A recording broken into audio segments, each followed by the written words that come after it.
Donate card और voice of slum जुड़कर दिल्ली और नोएडा के स्लम्स में गरीबों को फ्री ऑक्सीजन सप्लाईज प्रोवाइड करने का प्रयास कर रहे हैं। डिस्क्रिप्शन में दिए हुए लिंक पर जाकर डोनेट कार्ड पे अभी डोनेट करें। इन गरीब परिवारों का सहारा बने।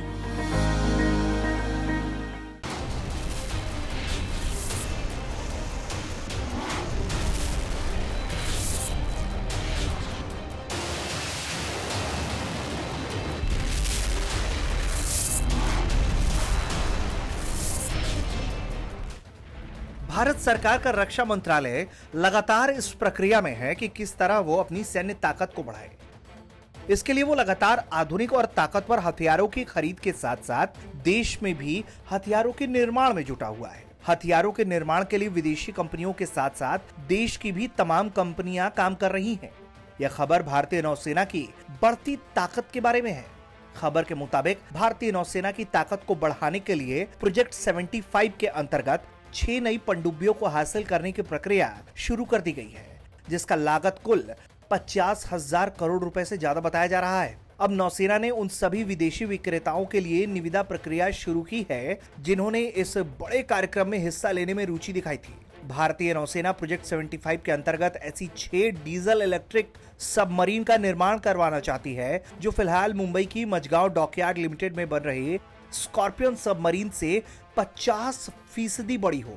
इन नई 6 पनडुब्बियों के लिए नौसेना का प्रस्ताव है कि ये सबमरीन 500 किलोमीटर रेंज वाली मिसाइलों से लैस हो। अब जो भी विदेशी विक्रेता इस प्रक्रिया में हिस्सा लेने के इच्छुक हैं, उनके लिए प्राथमिक मसौदा जारी कर दिया गया है। भारतीय नौसेना लगातार अपनी ताकत को बढ़ाने की कोशिशों में लगी रहती है। जिस तरह चीन साउथ चाइना सी के बाद हिंद महासागर में अपनी धमक बढ़ाने की फिराक में रहता है, उसे देखते हुए नेवी के पास अत्याधुनिक हथियारों का होना बेहद जरूरी है ताकि भारत के सामरिक हितों की रक्षा की जा सके। अब प्रोजेक्ट 75 की बात करें तो आपको जान लेना चाहिए कि प्रोजेक्ट 75 में पहले भी 6 पनडुब्बियों का निर्माण का काम चल रहा है।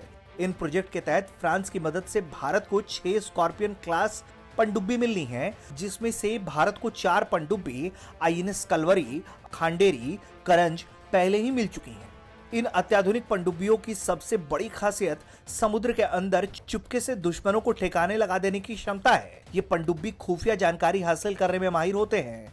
इतना ही नहीं, ये माइंस बिछाने, परमाणु हथियारों से हमला, एरिया सर्विलांस जैसे खासियतों से पूरी तरह लैस होते हैं। स्कॉर्पियन सबमरीन की पनडुब्बी में से पहली आईएनएस कलवरी को 2015 में लॉन्च किया गया और 2017 के अंत में उसे सेवा में लगाया गया था।